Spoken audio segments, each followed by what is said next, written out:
नमस्ते बच्चों, कक्षा 10वीं के गणित अध्ययन में मैं साधना टीचर आप सभी का हार्दिक स्वागत करती हूँ।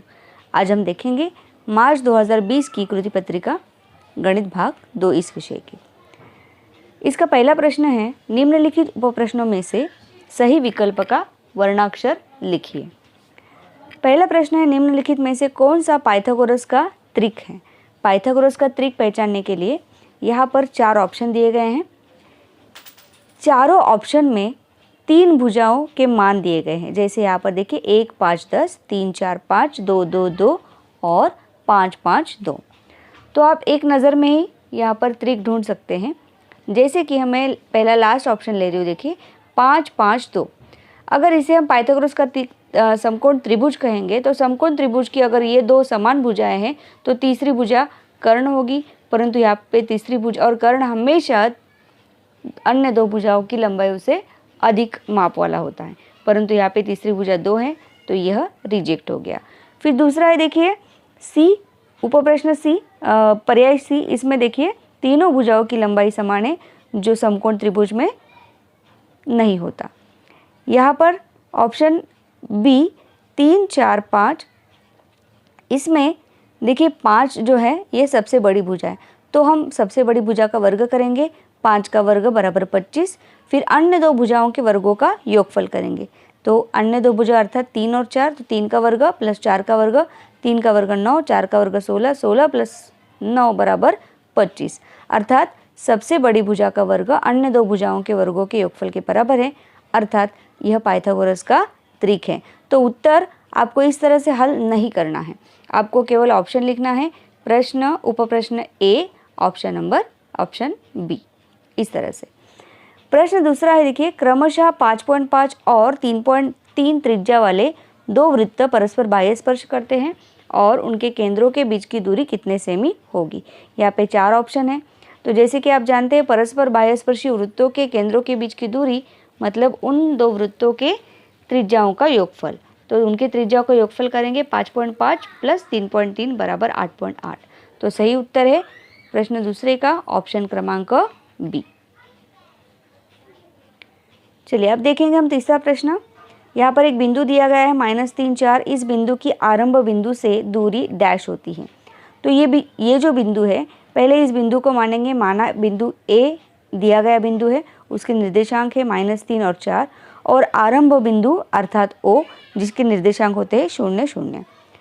दूरी ज्ञात करनी है, इसलिए डिस्टेंस ए ओ बराबर करनी में x2 माइनस x1 अर्थात 0 माइनस -3, तो 0 प्लस 3 हो गया उसका वर्ग, plus y2 minus y1 0 minus 4 कोष्टक का वर्ग बराबर 0 प्लस 3 हो गया 3, 3 का वर्ग प्लस 0 माइनस 4 अर्थात -4 का वर्ग, 3 का वर्ग 9, 4 का वर्ग 16, 9 प्लस 16 बराबर 25, तो करने में 25 बराबर 5, अर्थात उस बिंदु की आरंभ बिंदु से दूरी हमें मिली 5। तो ये कौन से ऑप्शन में, देखिए ऑप्शन सी में। तो प्रश्न तीसरे का उत्तर है ऑप्शन सी। इसके बाद चौथा प्रश्न है, 3 सेमी भुजा वाले घन का घनफल कितना होगा। यहाँ पर भी 4 ऑप्शन है। तो घन के घनफल का सूत्र है L घन अर्थात भुजा का घन। यहाँ पे भुजा कितनी दी गई है 3 सेमी, तो 3 का घन और 3 का घन बराबर 27। ऑप्शन क्रमांक यहाँ पर ए है, तो प्रश्न चौथे का ऑप्शन ए यह सही उत्तर है। इस तरह से हमने प्रश्न 1A हल किया। अब प्रश्न 1B, जैसा कि मैंने आपको पहले बताया था, प्रश्न 1A का ये जो हल हमने यहाँ पे किया है यह अपेक्षित नहीं है, यह आप रफ में करेंगे और केवल ये उत्तर सही विकल्प आपको केवल चुनना है। प्रश्न 1B, निम्नलिखित उपप्रश्नों को हल कीजिए। अब यहाँ पर आपको हल करना है, ये हल अपेक्षित है। 2 समरूप त्रिभुजों की संगत भुजाओं का अनुपात 3:5 हो तो उनके क्षेत्रफलों का अनुपात ज्ञात कीजिए। 2 समरूप त्रिभुजों की संगत भुजाओं का अनुपात आपको दिया गया है, तो हम क्या करेंगे, उन 2 त्रिभुजों के नाम नहीं बताए तो यहाँ पे हम नाम मानेंगे कि माना वे 2 त्रिभुज त्रिभुज ABC तथा त्रिभुज PQR है, और वे 2 समरूप है ऐसा भी बताया गया है, इसलिए त्रिभुज ABC समरूप त्रिभुज PQR। अब जब त्रिभुज समरूप दिए जाते हैं तब उनके समरूप त्रिभुजों के क्षेत्रफलों का प्रमेय हम इस्तेमाल कर सकते हैं। तो समरूप त्रिभुजों के क्षेत्रफलों का प्रमेय इस तरह से है एरिया ऑफ त्रिभुज ABC बटे एरिया ऑफ त्रिभुज PQR बराबर उनकी संगत भुजाओं के वर्गों का अनुपात। तो उनकी संगत भुजा यहाँ पे कोई भी आप लेंगे, तो पहली भुजा हमने ली AB का वर्ग बटे PQ का वर्ग, समरूप त्रिभुजों के क्षेत्रफल का प्रमेय। जैसे कि आपको यहाँ ज्ञात है, संगत भुजाओं का अनुपात यहाँ पे दिया है 3:5। एरिया ऑफ त्रिभुज ABC बटे एरिया ऑफ त्रिभुज PQR बराबर हमने पहले लिखा था AB का वर्ग बटे PQ का वर्ग, तो हमने ये वर्ग जो है ये कॉमन कर लिया, AB बटे PQ कोष्टक का वर्ग। फिर इसके बाद एरिया ऑफ त्रिभुज ABC बटे एरिया ऑफ त्रिभुज PQR बराबर, अब ये जो अनुपात है यहाँ पर देखिए AB बटे PQ अर्थात संगत भुजा का अनुपात 3:5 ये हमको प्रश्न में ही दिया गया है। तो AB बटे PQ की जगह पे उसे प्रस्तापित कीजिए 3/5 का वर्ग। तो 3/5 का वर्ग अर्थात 3 का वर्ग 9 और 5 का वर्ग 25 अर्थात 9:25। तो उत्तर यहाँ पे आपको शाब्दिक लिखना है क्योंकि शाब्दिक प्रश्न है। उन त्रिभुजों के क्षेत्रफलों का अनुपात 9:25 है।